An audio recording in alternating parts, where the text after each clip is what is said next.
بالاخره برگشتم، ولی یه مشکل بزرگی دارم. بعد از کلی درگیری و قطعی اینترنت و همون چیزایی که هممون میدونیم، من برگشتم. امتحانام تمام شده و میخوام تولید محتوا رو دوباره شروع بکنم، ولی هیچ ایده‌ای ندارم. و توی شهر ما کسی یوتیوب رو نمیشناسه و تنها فیلم بردارم ندارم. حتی یه دوست دیوانه هم ندارم که ازش استفاده بکنم و من حتی نمیدونم قراره چه ویدیویی بسازم. خب از امروز میخوام یوتیوبر حرفه‌ای بشم، پس بیاین این مسیر رو با هم بریم.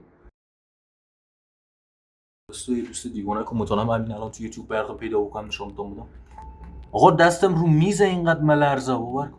با قبلش هم روی چیز دیگه بوده که اونقدر ملرزه. معذرت میخوام توهینی به کسی بکنم، یعنی حالا فکر نکنین بازم این حرفم هم توهین حساب میشه. مثلا نیما مثلا نیواد مثلا ترکیب باحالیه، یا مثلا سهیل و مثلا حسین ترکیب باحالیه.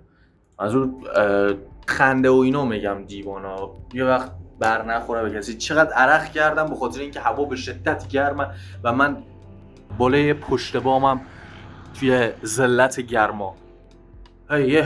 من خانه زندگی من دید و اینم که گفتم نه از اونجایی هم که کسی هم نیست باش ویدیو ضبط بکنم، من قراره تنها و به شخصه بیفتم تو خیابان دنبال ایده. همین الان باید برم بیفتم دنبال اینکه ایده پیدا بکنم. ایده الان مهمترین چیز ایده. داداشتون خیلی خوشگل کرده اینجا رو. امتحانام تمام شده، من بالاخره برگشتم، ولی من یه مشکل بزرگ دارم، این که هیچ ایده‌ای ندارم. پس بریم با هم دنبال ایده بگردیم. Let's go. چرا یهو اومدیم تو دهن من؟ پس بریم دنبال ایده بگردیم. هی اون مرده رو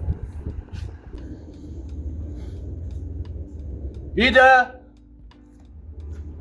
نجر سنگ رو ایده help me ایده کجا؟ ایده کو؟ ایده اینجا هم نکن. ایده اینجایی؟ اینجا بودی که ایده رو پیدا کردم. ایده رو پیدا کردم. دیوانه شدیم شدید. چرا ایده رو انداختم سر لاشخال. دستم کرد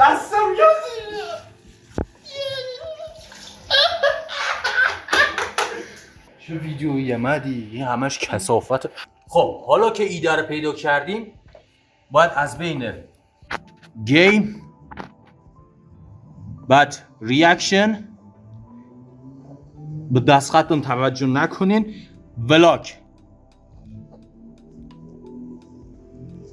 باید یکی رو انتخاب بکنیم بین گیم ریاکشن ولاگ. کدومو باید ضبط بکنم؟ گیم خوبه و عالی، خب ولی چی؟ من گشادم. یعنی آخرین ویدیویی که من ضبط کردم رزیدنت ایویل بود. برو نگاه بکن نصف کار اول شده. چون من گشادم. بعدشم برای گیم باید با فشار بازی مخاطبم سرگرم بشم. من این چی ندارم، این حجم از تنگی رو ندارم. ریاکشن خوبه ولی نه برای الان. چرا؟ چون اون مال قدیم بود که اصلا حالا یوتیوبر قدیمی بر نخوره. مال قدیم بود، بازیت زیاد داشت، مخاطب میومد ریاکت اینو نگاه میکرد، سکون نخندی سکون گریه نکنیم کیف میکرد. اما الان نه، الان مخاطب دلش بخواد یه چیز ببینه سرگرم بشه. حالا ریاکشن طرف نگاه بکنه دهنش یه مد باز باشه، فکر نکنم دیگه آنچنان گیرویی داشته باشه. نه برای من که ندارم، من الان جیدن اصلا نگاه نمیکنم. بریم بعدی. مرسیم به ولاگ دارم برگه حیف میکنم فقط.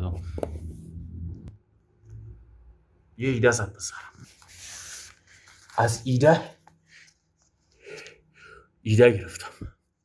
مریم برای ضبط ویدیو ولاگ تو شهری که هیچکی یوتیوبر نیست. ان شاءالله پیرمرداش من نذارم.